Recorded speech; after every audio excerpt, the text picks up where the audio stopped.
Nós vamos seguir com aquele seriado das 14h15, que é o seriado Como Você é Atendido na Rede de Saúde do Rio de Janeiro, pública e privada, que nós vamos trazer também, estamos preparando alguns vídeos sobre o atendimento na rede privada. Eu queria passar um vídeo e depois vou comentá-lo, queria que os senhores olhassem com atenção, que é mais um episódio que quando a gente assiste os secretários, seja o secretário estadual, o novo secretário estadual de saúde, o senhor Felipe, e o secretário municipal, doutor Daniel Sorães, e a sua equipe, que a gente sai daqui impressionado, parece que nós estamos num outro país, parece que nós estamos numa cidadezinha da Suíça, ou num povoado da Finlândia, mas quando a gente vai ver a verdade, quando a gente vai ouvir as pessoas, a gente vê a saúde do Rio de Janeiro dessa maneira. Não vamos falar em segurança no momento, vamos falar na saúde. Por favor. Em 4 anos, 5.000 leitos, olha o número, 5.000 leitos, foram fechados nos hospitais aqui do Rio. Esses dados são da Defensoria Pública. Quem consegue tratamento encontra unidades hospitalares em péssimas condições. Veja comigo, o caos na saúde pública, com Priscila Casagrande. Se as imagens dessa câmera escondida fossem um raio-x, mostrariam o que ninguém quer ver: problemas graves. São pacientes sem leitos, jogados em macas nos corredores do Hospital Rocha Faria, na zona oeste do Rio de Janeiro. Percorremos a emergência e lá vimos pessoas amontoadas de forma improvisada. No local, flagramos sacos de lixo, quase que ao lado dos pacientes. Acompanhantes ficam em meio aos doentes. Essa senhora recebe o medicamento pela sonda em pleno corredor. O descaso com a saúde pública no Rio de Janeiro vem aumentando com o passar dos anos. E os hospitais públicos estão entrando em colapso. Quem diz isso são os próprios médicos. Nós estamos num cenário crítico, num cenário que eu diria até criminoso. Eu vou até além, eu digo que no Rio de Janeiro existe uma política genocida em que a população pobre acaba morrendo porque não consegue a assistência necessária. Na unidade de pronto atendimento da Penha, é visível a superlotação. E os pacientes reclamam. Não tinha atendimento nenhum, estava tudo parado. Os médicos tudo saíram para tomar café. Vai demorar muito o atendimento? Procura outro UPA. Você pode ir para outro lugar. Quer dizer, eu já vim do Getúlio com a minha filha. Lá é só muito urgente e risco, aí mandaram vir para cá. Os hospitais parecem ter sido esquecidos pelo poder público. Estão sujos, superlotados e com falta de suprimentos e profissionais.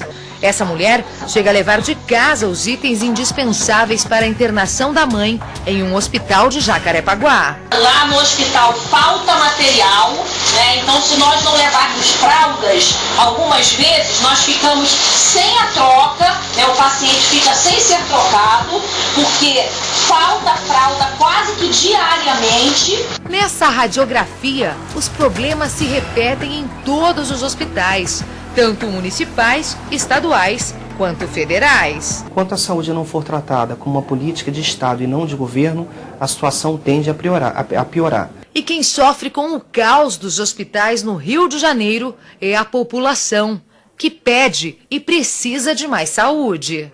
Acho isso um absurdo que eles estão fazendo, não só comigo, como muitos pacientes. O governo está aí, não está resolvendo nada, só faz coisa errada, só rouba o povo, não resolve nada para ninguém.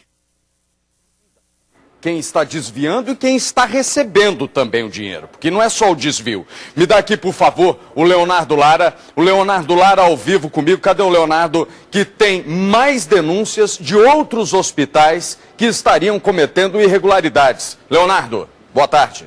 Olha, Gustavo, eu estou em frente ao Hospital Carlos Chagas. Boa tarde para você. São funcionários terceirizados de uma empresa que presta serviços aqui para o Hospital Estadual Carlos Chagas, só que eles estão sem receber os salários, fundo de garantia, previdência, adicional de férias. Resultado, cruzaram os braços e toda a área administrativa do hospital hoje não está funcionando. Quais são os setores afetados e como isso prejudica o paciente? Os setores que estão parados é recepção, os maqueiros e a maior parte da área administrativa do hospital. Mas sem maqueiro, por exemplo, não dá para fazer a transferência de um paciente da UTI, por exemplo, para o quarto ou vice-versa.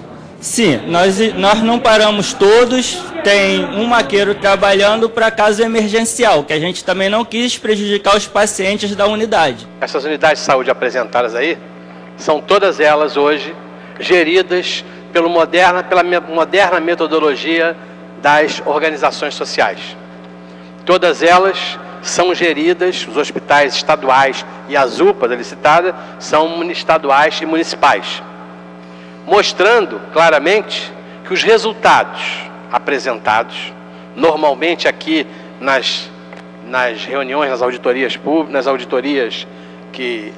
auditorias e nas audiências públicas, são claramente números para confundir cada um de nós na avaliação que fazemos. A realidade do dia a dia, seja na UPA, eu vi aqui a felicidade com que o vereador Zanata falou sobre a clínica da família que ele conseguiu, segundo ele disse, com o prefeito, que se fosse colocada na região onde ele tem um trabalho importante.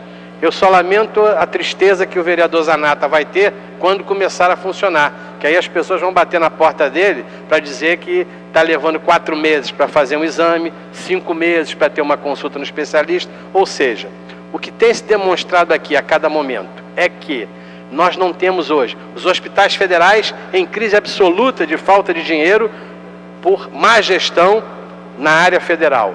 Os hospitais estaduais, as UPAs municipais, os centros de emergência regionais, com problemas gravíssimos, além de superfaturamento dos seus contratos, problemas graves na qualidade do atendimento apresentado à população. O que eu insisto constantemente, eu sei muitas vezes que eu encho o saco aqui de vocês, todos os dias às 2h30 da tarde, mostrando coisas da saúde, é porque isto continua da mesma maneira. Eu estou vendo aqui a vereadora Tânia, que é da Ilha do Governador. Continua na Ilha do Governador sem ter uma maternidade, por mais que se cobre da prefeitura. A maternidade da Ilha do Governador é cegonha carioca, entrar numa ambulância e ter o filho na maternidade cuja OS está sendo expulsa por contratos irregulares, que é a maternidade de Souza Guiar, a maternidade Maria Amélia. Eu até sugiro ao compositor Chico Buarque que faça uma avaliação onde botaram o nome da mãe dele, na maternidade, onde os donos da empresa foram presos em São Paulo e o contrato foi suspenso agora pela Justiça a partir de julho, agosto desse ano, a prefeitura vai ter que trocar a OS da maternidade. Ou seja, o que eu reclamo é exatamente isso. As reclamações são feitas, as denúncias são feitas e só nos resta o caminho da denúncia na imprensa e da denúncia na Justiça. Porque a prefeitura e o governo do estado e o governo federal continuam da mesma maneira. Eu queria deixar para a semana que vem, vamos falar um pouquinho sobre o atendimento nas unidades privadas.